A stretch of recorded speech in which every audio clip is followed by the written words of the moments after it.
You're listening to the smartest guys in marketing, the best show on the planet for client businesses to learn about traffic, funnels, sales, conversions, and marketing coolness. Chris and Taylor are the founders of Traffic and Funnels, a digital marketing consultancy helping you get paid clients from cold traffic daily. Now, here are your hosts, Chris and Taylor. The title of today's talk is Shut Up and Row. Shut up and row. Ben, what do you think about that? I love it. I can't wait. Shut up and row. When your mastery is challenged, and a lot of times we see this all the time. We've had, I don't know how many 1,000, 1,500 clients, whatever. People come into this place and they want desperately to move their life forward, their business forward, and all of a sudden they get in and it's hard and it's difficult and they're challenged and it wasn't what they thought it would be, and the universe is conspiring against them, which is actually real, by the way. If you've hopped in here recently and you notice that just things in other areas of your life are all going wrong at the same time, you know you're in a good season. Chill out. Because when you raise a claim on something that is more than what you've had or better than what you've had, you're going to have this resistance that teams up against you. You're in a good season if you're in a challenging season. You're in a good place if your mastery is being challenged. But when people get to this state, they have two options. Number one, obviously you can get stronger. Okay. My personal trainer, he says this all the time. You just got to get stronger. When he's like yelling at me and cussing at me at the gym, I have two options. I can get stronger or I can decrease the weight. This is saying these are the only two options. My philosophy on growth is that, the problem with growth seasons is that you're always going to be required to grow when you least expect it. True or false? True. I mean, how convenient would it be if you knew, man, I'm going to get tested this season. I better prepare for it. I tried to do that with the baby. Yeah.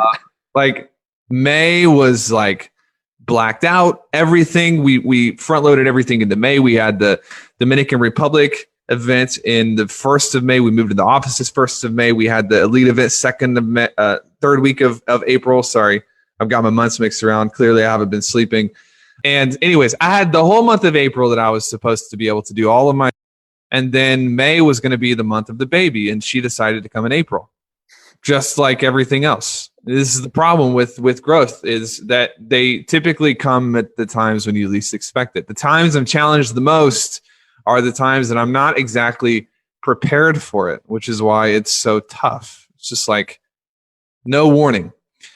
But there's a portion of society who's so driven. We have such huge aspirations and goals and dreams, and even a smaller portion of us who understand the way the universe is wired to throw sacrifice at you before you can experience real growth and fulfillment. Sacrifice always precedes growth. I was talking with Ben this morning. I said, have you ever had a season of growth in your life that was not preceded by a season of sacrifice? And he said, no. Nope. Never. Every season of growth in your life is always preceded by a season of sacrifice. It's just the way that the world works.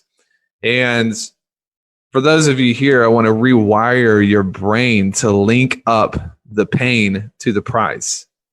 Most human beings as a civilization, we all are wired to run from pain, but the few who don't, we receive all the spoils of victory. We embrace the pain, we cherish the pain, and we actually have mastered the ability to link up this chaotic, painful, overwhelmed, challenge, all of these things. We've linked them up with fulfillment.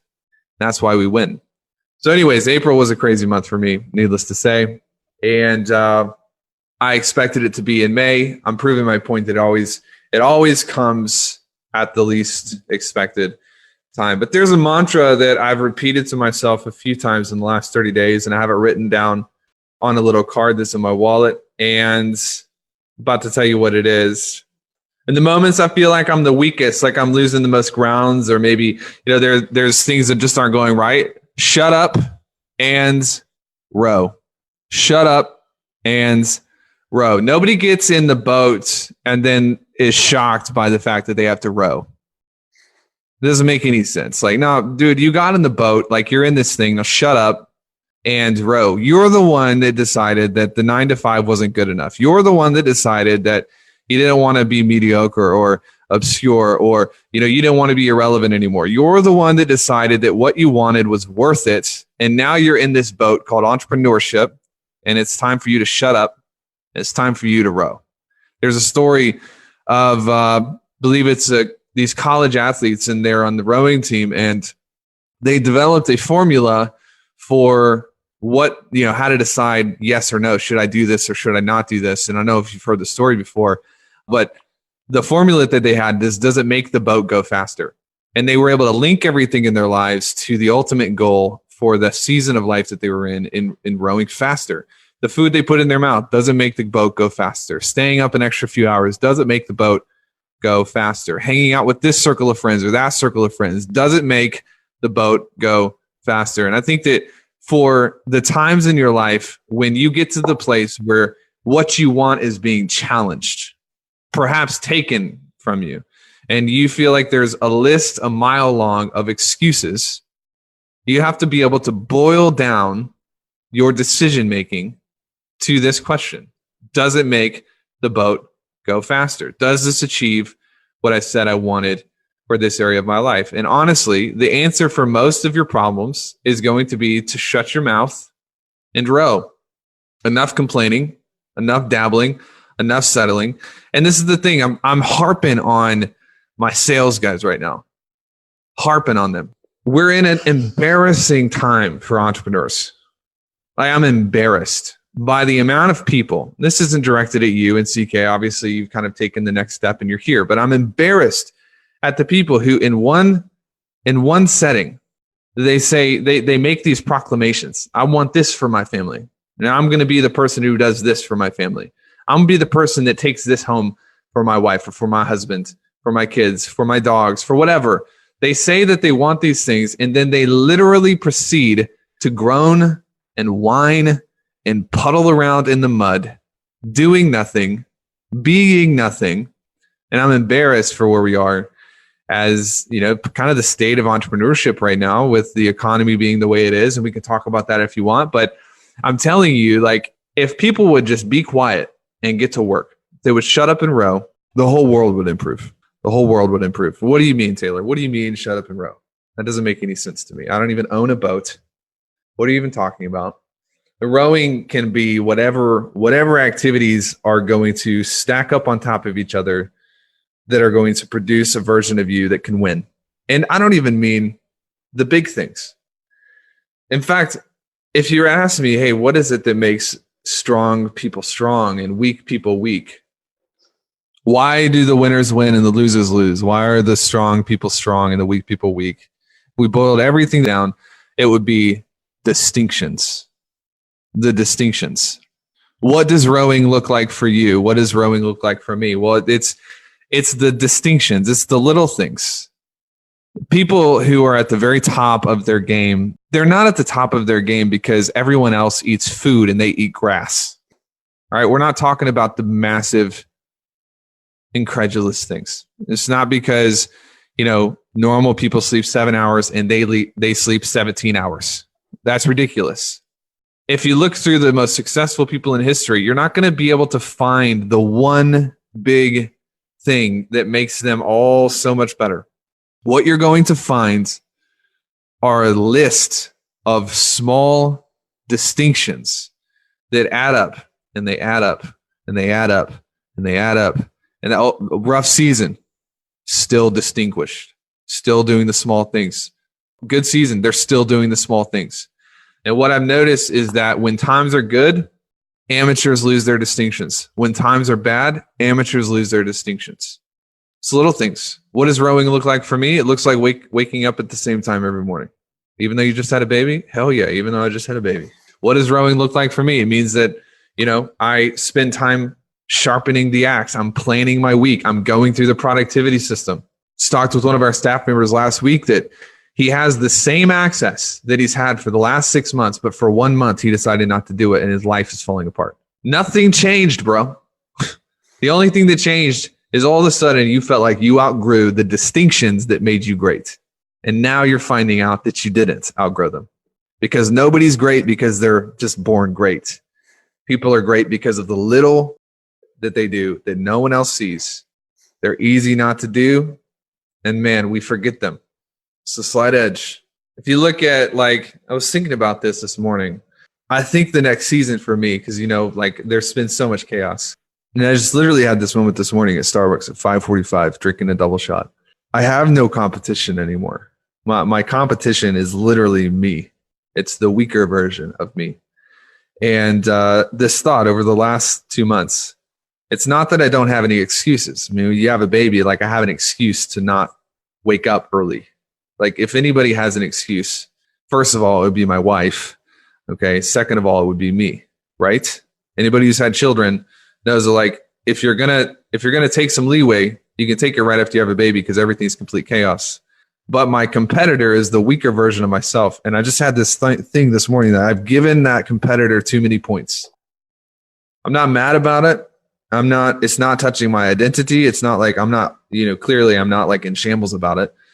But it's just something I look back on my life, like the last 2 months. The competition I'm playing against is the weaker version of myself, and I've given that person too many points.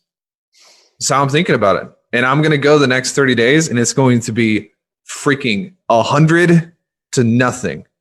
I will give them no points. How do you do that? It's the distinctions. I'm not going to let a day go by without reading my morning formula because I just give a point away to the weaker version of myself. I'm not going to let a night go by without reviewing my end-of-day review and monitoring the things I'm grateful for because I'm not going to give my competition any points.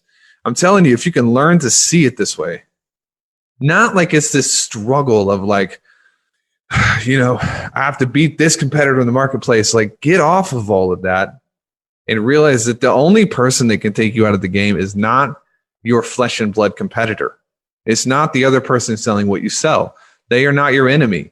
The only enemy you have is the version of yourself who is not committed, who wants pleasure over progress. The version of you who wants growth without sacrifice.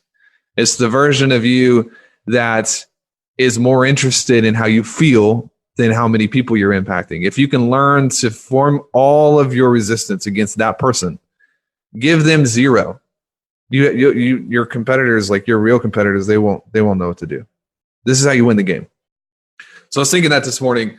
I'm ready to get into it. Like I'm ready for the next 30 days. Like you can ask anyone I've talked to today, Chris, Cole. Like I'm ready to freaking go because I feel like I've gotten this new idea of who I'm really playing against, and I just want to transfer it to you. At the end of the day, watch yourself. Shut up and row. That's what the game is about.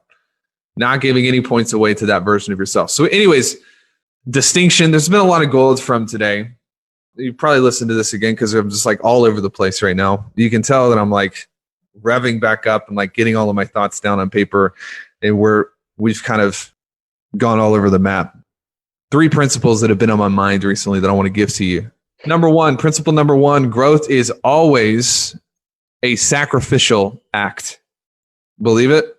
Growth is always a sacrificial act. You're not getting anything. You're not going anywhere if you are trying to get something for nothing. That's never going to happen. You have to be very clear on what are you willing to sacrifice and what is it for? What am I willing to sacrifice? What is it for?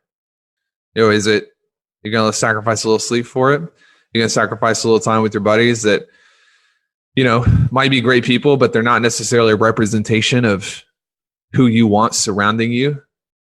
What are you going to sacrifice? What's it going to be? If you don't think about it, then ultimately it's going to sneak up on you and you're not going to really be able to control that. Growth is sacrificial. Enough with this generation of weak people who say they want something, but at the end of the day, they're unwilling to give anything up to get what they want.